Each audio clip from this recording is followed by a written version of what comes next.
I paused at the entrance of St. Michael's Church, taking a deep breath, trying to steady the tight knot in my chest.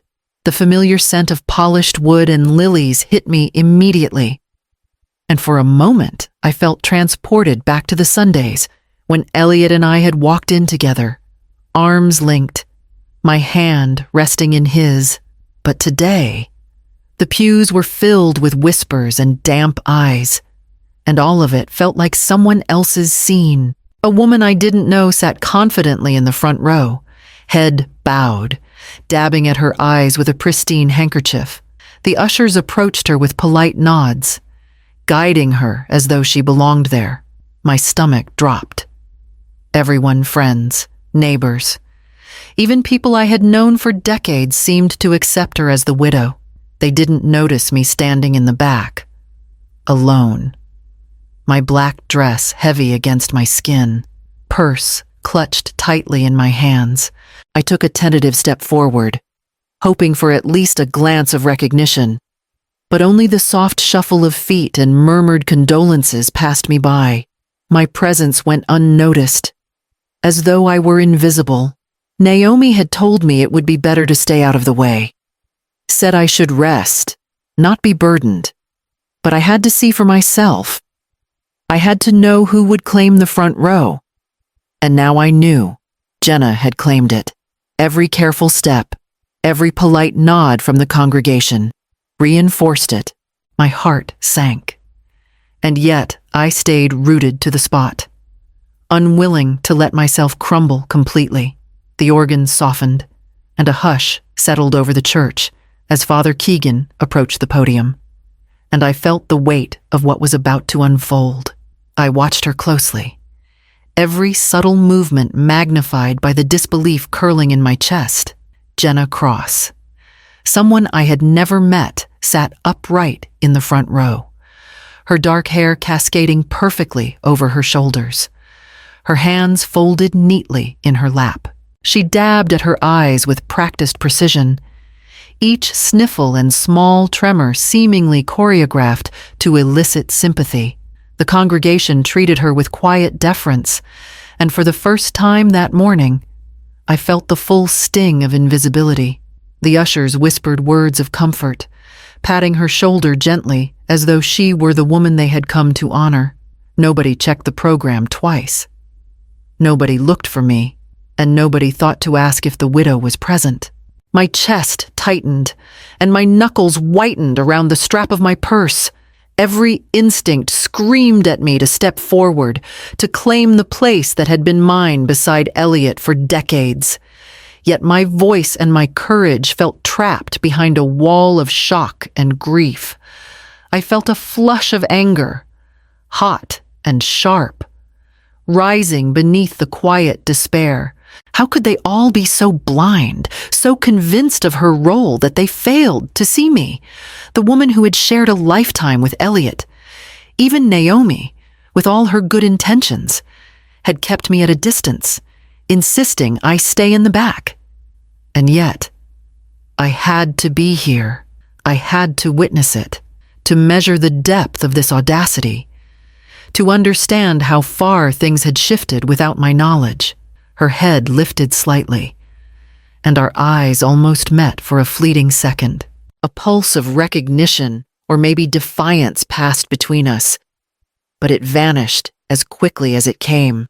I stayed where I was, my heart hammering, bracing for what the priest would do next, knowing that the next moments could change everything. I remembered the first time I met Elliot at a college mixer in Columbus, Ohio. He had that sharp, eager energy, leaning in to ask questions about the trivia game we were playing. I laughed at his corniest line about state capitals, and something in his eyes made me feel seen in a way I hadn't before. 2 years later, we were married in a small chapel, adorned with simple ribbons. My sister singing off-key but wholeheartedly. We didn't have much, but every choice felt deliberate, every sacrifice meaningful. Raising Naomi brought a new rhythm to our lives. I balanced substitute teaching jobs with caring for our home, while Elliot poured himself into his residency and later building his pediatric practice. We had rituals that became touchstones of our love. Sunday mornings with coffee and crosswords, banana bread baking once a week, dinner at the table sharing the day's stories. Each small moment stitched our lives together, a quiet proof of commitment. Over the decades, our life evolved, but so did the intimacy of our routines. The waiting room at his clinic, decorated in soft blue and white, bore my fingerprints on every detail. Birthdays, holidays, even the smallest domestic habits, his shoes in the hallway. The way he left the mail on the counter were evidence of our shared history. And yet, standing in the church now, all of that felt fragile, almost erased. The woman in the front row, the polite nods of friends and strangers, made me feel as though the decades we had built together could be dismissed with a glance. I clutched my purse a little tighter and reminded myself that what we had shared was real, even if the world refused to see it. I drew a slow breath, preparing for the inevitable confrontation, aware that the next revelations could dismantle everything I had believed about our life together. It started with small things, almost imperceptible at first. Elliot came home later and later from the clinic, claiming emergency consultations or new patient cases that required extra hours. I told myself it was the cost of building a successful practice, the burden of responsibility he carried for so many children in Eastbrook. But then I noticed the subtle shift, the way he would glance at his phone quickly when I entered a room, the way he held it slightly out of view, even when no one else was around. I asked him casually about a text that flashed across the screen one evening, and he brushed it off, calling the sender a colleague, just checking in. His explanations always seemed plausible, but the tension in his shoulders, the tightness around his jaw, betrayed something he wasn't saying. I questioned myself. Was I imagining it? Was it fatigue? Stress? Or something more? I began to notice patterns, small gestures that didn't fit the man I had known for 35 years. The quietest moments of our life together began to feel strained. Dinner conversations shortened, laughter became rarer, and his hand, once reaching instinctively for mine across the table, now rested on his side. I tried to compensate, preparing meals he had once loved, wearing a favorite blouse, suggesting weekend trips, but he either seemed too busy or uninterested. My heart ached with the slow erosion of familiarity, the feeling of being gradually unmoored from the life we had built together. I buried my unease behind routine and patience, telling myself that love meant endurance, that marriage meant weathering difficult seasons. Still, a knot of doubt had formed in my stomach that I could not shake. I began to see the cracks for what they might be: subtle, almost invisible at first, yet widening with every passing day. The house felt quieter, colder, though nothing had changed physically. And yet, despite the unease, I did not confront him directly. I wasn't ready to shatter the illusions I had held onto for decades. Instead, I waited, observing the signs, feeling the tension build quietly, until the truth became impossible to ignore. The first undeniable proof would come sooner than I expected, and it would change everything. It was a quiet Tuesday evening when the truth landed in my lap. Elliot had left his phone charging on the kitchen counter, screen facing down as always. But that night, I couldn't resist glancing at it. The notifications made my chest tighten.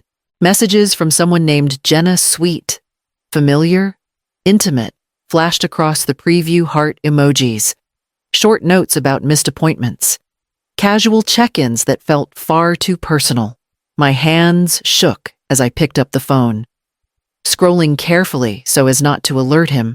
Then came the small surprises that had begun stacking over the months, but had been easy to dismiss until now. Flowers delivered to his office. Little gifts with my name absent from the card. Notes left in the clinic that he never mentioned. Each one was like a puzzle piece clicking into place, revealing an image I didn't want to see. The woman at the front row of the funeral suddenly made sense, her confidence, her tears, the way people deferred to her. I found a jewelry box on the counter one afternoon, a neat, boutique-style package with a note in delicate handwriting. To the one who brings me peace, it read, my name was absent. I stared at the heart-shaped pendant, glittering with tiny rubies, feeling my chest tighten with a mix of rage, grief, and disbelief. For decades, I had poured my life into supporting him, raising Naomi, managing the household, and keeping him steady. Yet here was someone else receiving the intimacy, the attention, the small tokens of love I thought were reserved for me. The weight of it all pressed down on me. I wanted to scream, to confront him, to demand an explanation that I wasn't sure I would hear.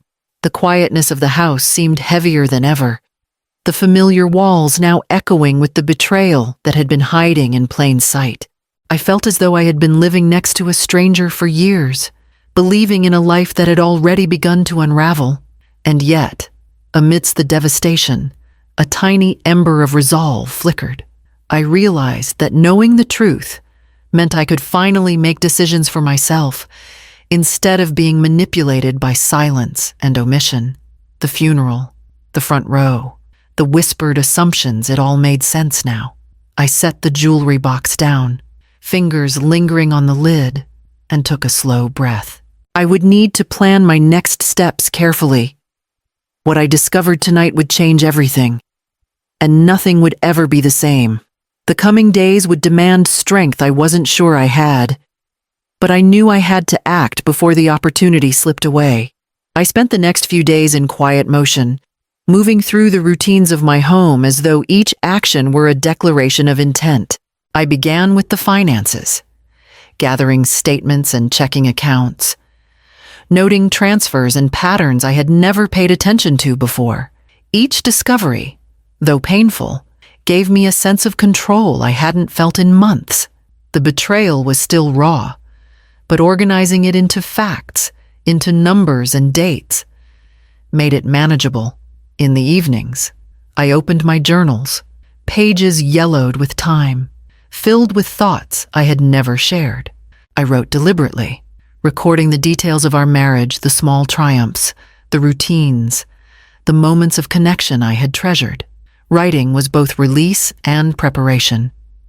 Each word reminded me that I had lived fully, that my life was mine, and that I had a voice I could still wield. I also reflected on my identity beyond being Elliot's wife. For years, I had deferred, accommodated, and blended into the background. Now, I considered the parts of me I had neglected: the quiet curiosity, the patience, the strength that had built a family and sustained a household. I allowed myself to feel proud, to recognize my own endurance, and to envision standing firm at the funeral, not as someone invisible, but as the woman who had earned her place. I practiced walking, straight-backed, controlled, imagining the scene at St. Michael's, rehearsing how I would respond to the whispers, the polite nods, the assumptions that had already begun to shift. The anticipation was heavy, but it was not fear that settled over me. It was determination. I would not crumble. I would not flinch. By the time the day arrived, I felt a quiet steel beneath my grief, a readiness that came from reclaiming small pieces of my life and my power. I was prepared, and nothing could erase the truth I now held. The church doors opened, and the first guests began to arrive, unaware that the storm I carried was about to change everything. The organ softened as Father Keegan stepped to the podium, and the murmurs of the congregation faded into a tense quiet. I stood at the back, hands gripping my purse, heart pounding in my chest. All around me, people shifted in their seats, some dabbing at eyes, others whispering. Jenna sat rigid in the front row, the handkerchief in her hand trembling slightly. I could see the certainty in her posture, the way she believed she belonged there, and I held myself still, letting the weight of the moment build. Father Keegan cleared his throat, his calm voice cutting through the silence. Before we begin, there is a reading requested by Elliot's legal spouse, Mrs. Celeste Hawthorne, he said. My chest tightened at the sound of my name. Every head in the church turned toward me slowly, like the world had suddenly shifted on its axis. Gasps echoed quietly, eyes widened in disbelief. Even Jenna's mouth parted, her tear-streaked face frozen in shock. I stepped forward deliberately, each footfall echoing against the polished floor. The whispers and glances followed me like a tide, and I felt the quiet power of recognition wash over me. I could see faces I had known for decades, colleagues from the clinic, neighbors, old friends, all realizing the truth that had been invisible for so long. Jenna's hands tightened around the handkerchief, but I did not look at her. My eyes swept the congregation briefly, then returned to Father Keegan, who gave a subtle nod as if to say the moment was mine. I felt a surge of clarity, a quiet vindication that had nothing to do with anger, nothing to do with revenge. It was the affirmation of presence, the acknowledgement that I had not been erased. As I reached the front and stood poised, ready to speak, the tension in the room became palpable. I was no longer the woman in the back, invisible and disregarded. I was here, fully present, and every eye in the church now knew it. I took a slow breath, steadying myself, knowing that the words I would speak next could transform this moment from recognition into lasting truth. The congregation waited, silent, as Father Keegan stepped aside, giving me the space I had claimed. I straightened my shoulders and looked out at the congregation, letting my gaze sweep across familiar faces. The room was still. Every whisper ceased, as though holding its breath for what I would say. Jenna sat in the front row, wide-eyed and pale, gripping her handkerchief as if it could anchor her to the reality she had assumed was hers. I did not falter. I had rehearsed this moment in my mind for days, walking through every word, every pause, every breath. My name is Celeste Hawthorne, I began, my voice calm but steady. I was Elliot Weller's wife for over 35 years. We built a life together, raised a daughter, and shared decades of commitment, love, and responsibility. I stand here not for sympathy, not for applause, but to acknowledge a truth that has always existed. The silence was electric. People shifted uneasily, glancing at one another, realizing the woman they had overlooked was not invisible at all. Jenna's lips parted slightly, her hand shaking in disbelief. I did not give her the satisfaction of a look or a reaction. My attention remained on the room, on the faces of those who had assumed the narrative, on the truth I was asserting.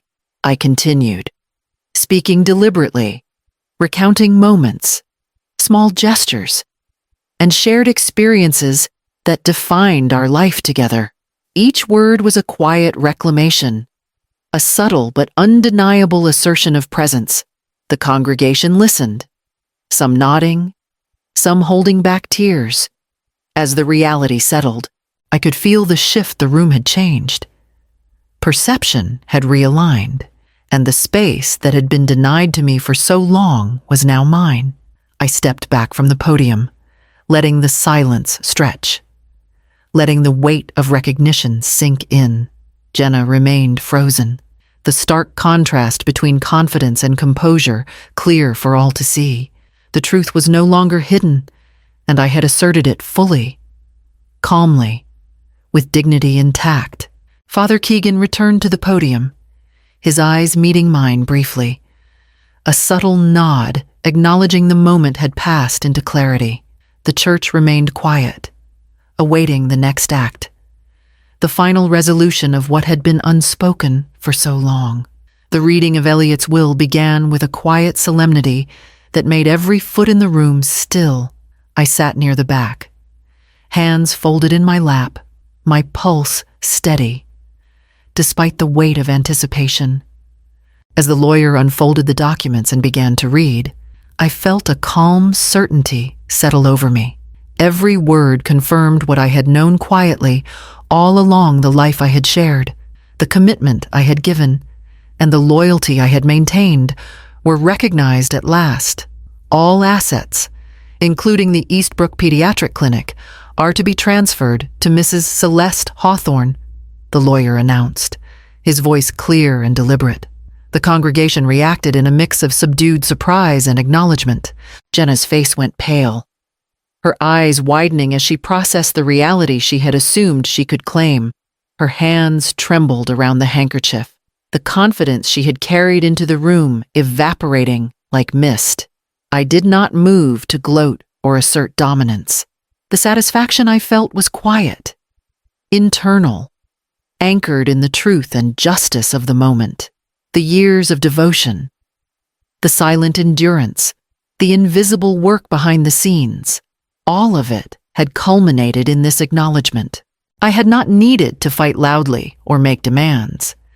The legal confirmation alone restored the balance that had been disrupted.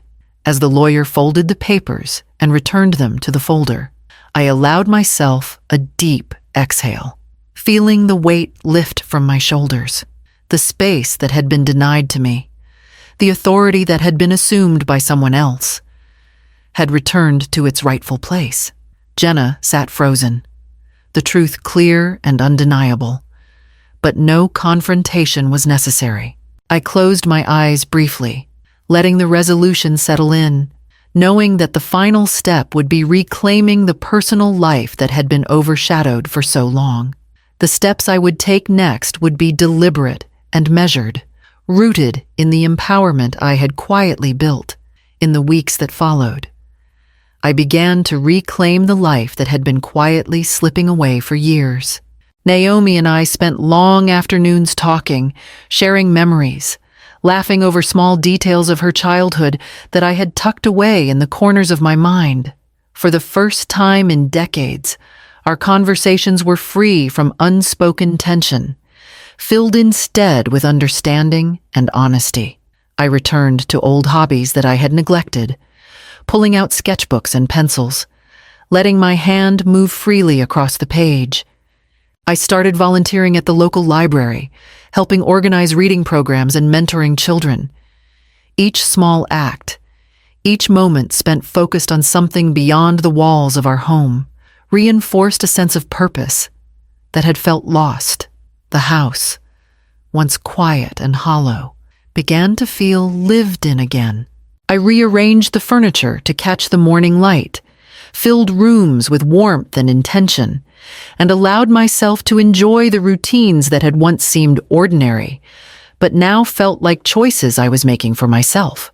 I cultivated small rituals, a cup of strong coffee with oat milk in the morning, an evening walk through the neighborhood, conversations with neighbors I had long neglected. Every step forward was a reminder that grief, while still present, no longer dictated the shape of my life. The betrayal and loss had been heavy, but they had also revealed the strength I had overlooked in myself. I was no longer invisible, no longer silent in my own story. I closed the front door behind me one afternoon, feeling the weight of the past settled gently but firmly behind me. The roses in the backyard were blooming again, vibrant and unrestrained, a quiet reflection of the life I was choosing to build for myself, one deliberate moment at a time.